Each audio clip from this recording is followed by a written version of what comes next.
Xin chào các bạn, hôm nay mình trình bày cách làm bánh mì với nước chua quê từ sữa. Đây là một cách mình tận dụng sữa hết hạn, sắp hết hạn. Thay vì đổ nó đi thì mình đem làm yoghurt, lọc lấy nước chua, phần còn lại là yoghurt phô mai.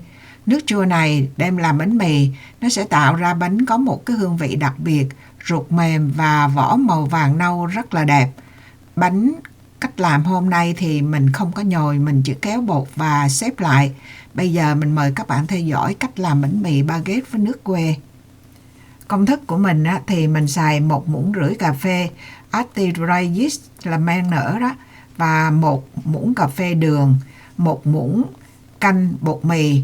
Mình cho vô là 100g nước ấm, trộn lại 3 thứ, rồi mình đậy mình để cho 10 phút cho nó lên men. Mình sẽ xài 200g nước quê đó và cộng vô với 210 nước lạnh. Bây giờ thì các bạn dòm nước quê nó là như thế nào, là mình lấy cái phần nước vàng vàng đó từ trong cái yoghurt mình làm từ cái sữa gần hết hạn.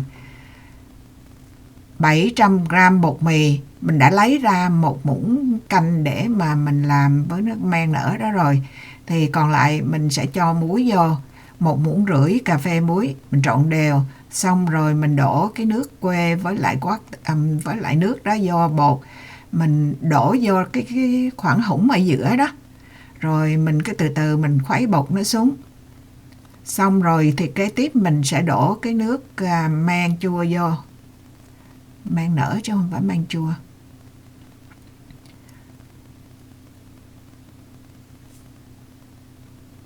Lát mình sẽ cạo hết ở trong cái ly đó. Mình dùng cái scraper này mình trộn trước. Sau đó thì cho nó đều đều rồi thì mình dùng tay mình cũng trộn, chứ cũng không cần nhồi, nó trộn cho đến khi nào mà hết bột khô thôi. Và bột trở nên mịn màng là được.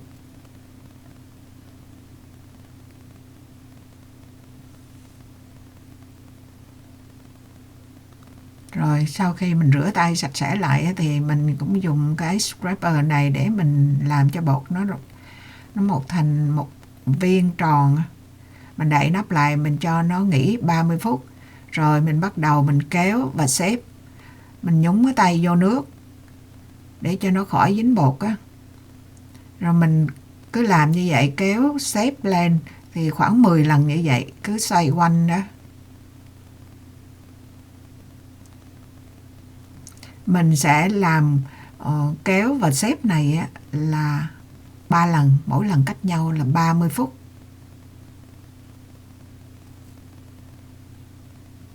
Đây là lần thứ nhất.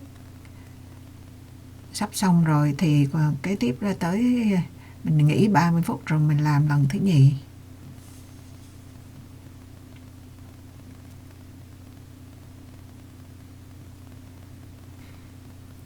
Đây, xong phần thứ nhất, đậy lại, nghỉ 30 phút. Rồi tới lần thứ nhì, cũng là kéo là đấy, nhưng mà lần này bột nở lẹ quá đi trời, sao bữa nay nở lẹ quá. Thành ra mình không có thò tay, mình lấy đỡ cái miếng scraper này, mình kéo nó lên trước, rồi nó gọn vô rồi thì mình phải nhúng nhanh tay vô nước, mình kéo xếp nó lại, cũng khoảng 10 lần như vậy. Mình thấy nó mở 30 phút mình nở nó muốn đầy cái tô rồi. Cứ móc ở dưới lên.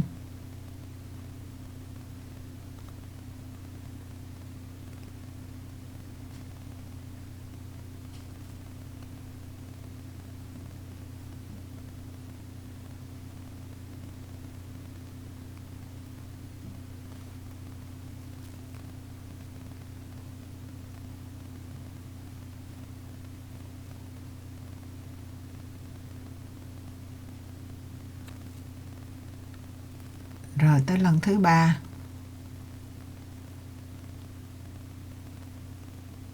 Cái này coi như là trong thời gian 30 phút, nghỉ 30 phút là cũng gần 2 tiếng đồng hồ á. Như vậy mình không cần uổng, mình chỉ nghỉ 30 phút nữa, xong lần thứ 3 mình nghỉ 30 phút nữa là mình đem ra mình bắt đầu làm bánh. Rồi Thì bây giờ mình phải chuyển nó qua bên mặt bàn, mình trải cái miếng silicone này rồi mình cho một lớp bột lên để mình đổ bột ra.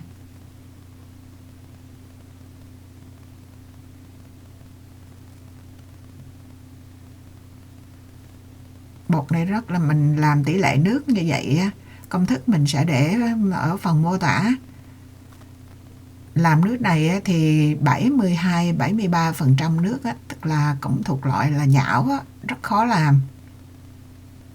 Mình sẽ chia bột ra làm 5 phần, mỗi phần là cỡ từ 255 tới 260, tức là trung bình là 257 gram một ổ bánh mì.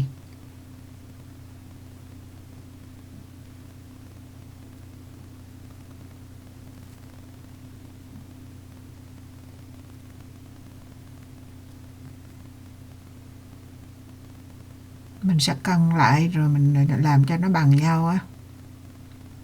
Xong rồi mình cuốn nó, cuốn nên thành ra là một như là khúc gỗ vậy đó. Nếu mà bạn bị dính tay á, thì cho bột khô thêm vô, mà hạn chế cho ít ít thì càng tốt hơn. Cái cuốn tròn lại.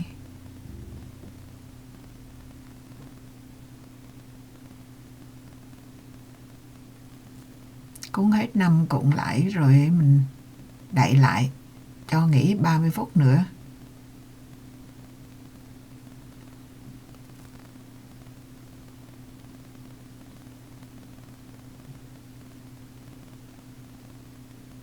Xong 30 phút thì mình dở ra, mình đập bẹp nó xuống. Cũng là nó dính thì cho bột khô vô nữa, mình đập dẹp, mình đập cho ra hình cái miếng hình chữ nhật á, rồi mình cuộn nó lại. Không cần cán cho bể mấy cái bong bóng, để im vậy để cho cái ruột nó có nhiều cái lỗ khí to á. Bạn muốn cán cũng được, còn mình thì mình thích để cho cái lỗ nó bự. Cuộn tròn rồi mình nhẹ nhẹ, mình hơi cái nhẹ ra cho nó dài á, rồi mình bỏ lên khuôn nướng.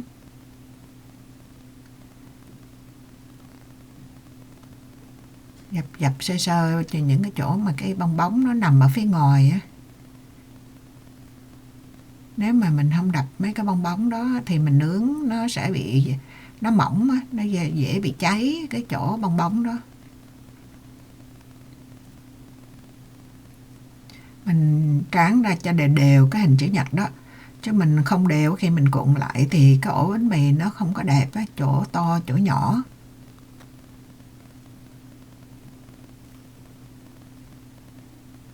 Siêu cái mí lại cho nó dính cho chặt, chứ không thôi là nó bung ra. Khi mình bỏ vô trong khung á, thì cái phần mí nó mình xay nó nằm ở phía dưới, lăn sơ qua bột, tại vì nó cũng hơi bị ướt á.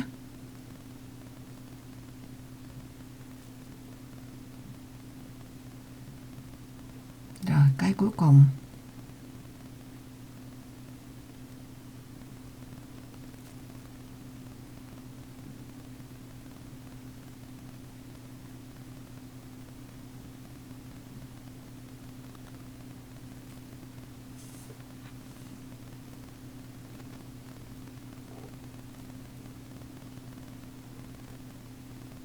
bánh với làm với cái nước quê này á, nó không 200 gram nước đó, nó không có chua. Mình chua nhưng mà qua cái khi lên men rồi xong xuôi nó không chua. Rồi mình đậy lại, mình nghỉ nó 1 tiếng đồng hồ. Đến khi mà bánh nó nở gần gấp đôi á, gần gấp đôi chứ không phải là gấp đôi nha. Rồi mình đem ra thì mình khứa nó. Trong lúc đó mình trước khi khứa thì mình đã preheat cái lò lên là 450 độ áp. Mình để cái tray ở dưới, cái khay ở dưới cái nền của cái oven á, mình cho vô 300 gram nước nhiệt độ phòng. Rồi nếu mà bạn đổ nước sôi cũng được. Rồi cái rác á, thì để ở ngay giữa lò, Khi mà là cái lò nó tới 400 độ ép á, thì mình bắt đầu mình khứa bánh. Bạn khứa mấy đường cũng được, 4, 5, 6 đường cũng được. Đợt trước thì mình làm mình khứa 3 đường, cái này mình khứa 5 đường luôn. Bánh tại vì cái tỷ lệ nước nhiều á, thành ra nó nở ra nó rất là mềm, mình cắt nó dễ bị răng cưa nhưng mà không có sao. Đó, bạn thấy cắt cái răng cưa không? Rồi thì mình xịt nước vô mấy cái chỗ cắt đó.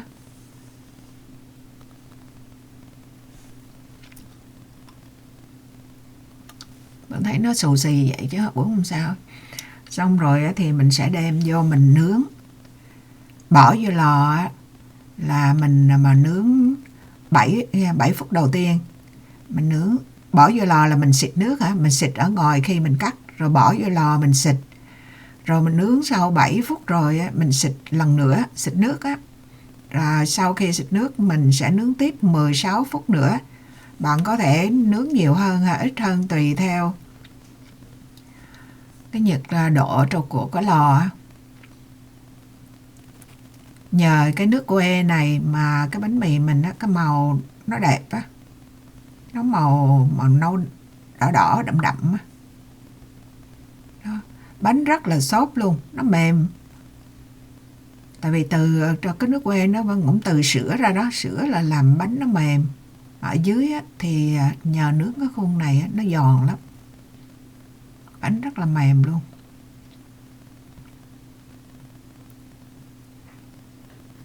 Thôi bây giờ mình sẽ cắt ra coi thử ở phía trong nó như thế nào.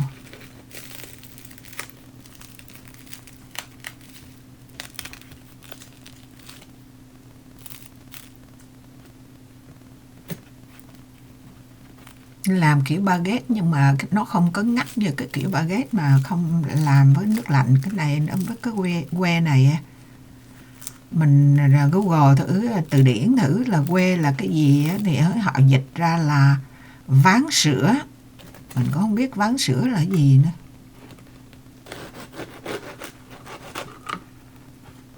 Cái này đâu có phải ván đâu, mình thấy nước từ trong cốt ở trong sữa ra. Đó. Cái sớ nó to hả?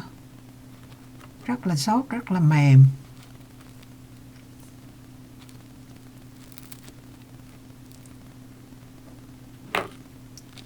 Về cách làm yaourt là mình cũng có cái video từ yaourt rồi mình lọc ra, rồi mình để mình thành ra cái gọi là yaourt phô mai. Mình có thể mình làm bánh với cái yaourt phô mai đó, hay là mình ăn thẳng luôn cũng được, mình ăn với bánh ngọt á. Rồi hay là mình trang trí, mình có thể bắt như bông kem lên các cái loại bánh khác.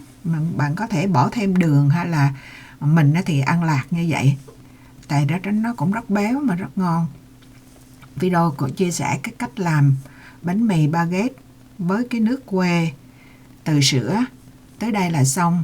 Cảm ơn các bạn đã theo dõi. Hẹn gặp lại các bạn trong những video kế tiếp. Đây là những cái ở trên màn hình đó, là những ổ bánh mì mà mình làm 3-4 đợt với cái nước que này. Tại vì nửa bình sữa nó dư á, mình làm ra vô chừng đó thì còn rất là nhiều nước. Mỗi lần mình làm 200g, mình có cỡ là 600g cái nước que đó. Mình làm 3-4 đợt luôn. Thôi mình thật sự là dừng tại đây. Bye bye.